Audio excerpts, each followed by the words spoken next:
Rowdy போல மிரட்டும் அமைச்சர். இந்துக்கள் என்றால் இளக்காரமா? அறநிலையத்துறையா இல்லை அராஜகத்துறையா?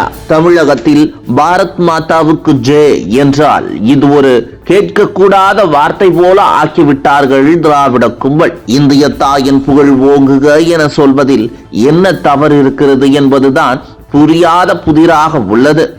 இந்திய தேசத்தில் தானே நாம் இருக்கிறோம். சுதந்திர தினத்தை கருப்பு நாள் என கூறிய ஈவேரா விசுவாசிகளுக்கு இந்திய தேசத்தை பற்றி என்ன தெரிய போகிறது? அவர்களுக்கு குடும்பத்திற்கு பணம் சேர்ப்பது மட்டும்தானே வழக்கம். ஈவேரா கொள்கை பிடிப்பவர்கள் ஏன் கோவிலுக்கு வர வேண்டும்? அறநிலையத்துறை ஏன் அரசின் கைகளில் இருக்க வேண்டும் என்ற கேள்வி உருவாகி உள்ளது. இதற்கிடையே சுசீந்திரம் கோவில் தேர் இழுப்பின் போது எழுந்த பாரத் மாதாவுக்கு ஜெய், ஜெய் காளி என்ற கோஷங்கள் திராவிட கும்பலுக்கு எரிச்சலை கிளப்பி உள்ளது. ஏதோ இப்போதுதான் ஒழிப்பது போல் பொங்குகிறார் திராவிட அமைச்சர் சேகர் பாபு. ஆனால் உண்மை என்னவென்றால் இந்த கோஷங்கள் நேற்று இன்று தோன்றியவை அல்ல. காலம் காலமாக அந்த பகுதியில் வழக்கத்தில் உள்ளவை என்பதே சுசீந்திரம் சுற்றுவட்டாரத்தில் இருந்து பரவும் தகவல்களின் சாரம். கன்னியாகுமரி மாவட்டத்தின் இந்த பகுதிகள் சாதாரணமான அரசியல் மேடைகள் அல்ல. கன்னியாகுமரி மீட்பு போராட்டம், மண்டைக்காடு கலவரம் போன்ற வரலாற்று சம்பவங்கள் தமிழக அரசியலையே அதிர வைத்த இடம் இது. அன்றைய காலகட்டங்களில் எம்ஜிஆர், அகில இந்திய RSS, ஜனசங்கம், காஞ்சி மடம் என பல சக்திகள் இழுக்கப்பட்டு பெரும் பரபரப்புகள் ஏற்கப்பட்டன.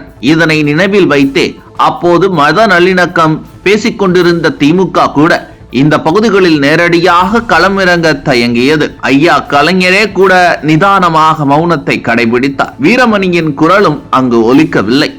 அந்த அளவு உணர்ச்சி பூர்வமான நிலம் இது. இந்த நிலையில் அறநிலையத்துறை அமைச்சராக இருக்கும் சேகர் பாபு சுசீந்திரம் கோவிலுக்கு சென்றது தவறு அல்ல, அது அவருடைய கடமை.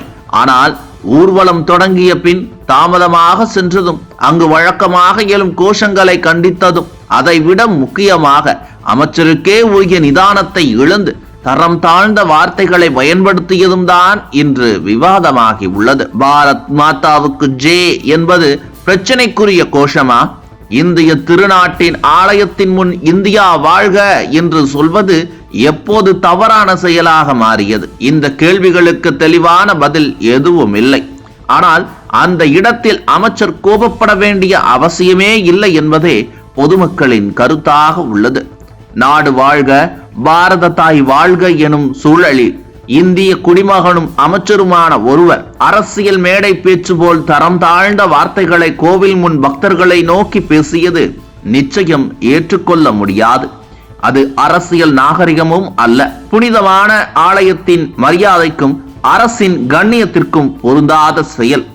இந்த சம்பவம் அரசுக்கு இழுக்காக மாறும் முன்பே அமைச்சர் தன் செயலில் ஏற்பட்ட தவறை உணர்ந்து வருத்தம் தெரிவித்தால் அது அவருக்கும் அரசுக்கும் மரியாதையை சேர்க்கும்.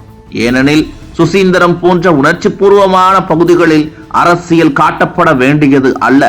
அமைதி, நிதானம், மரியாதை மட்டுமே அங்கு பேசப்பட வேண்டிய மொழி.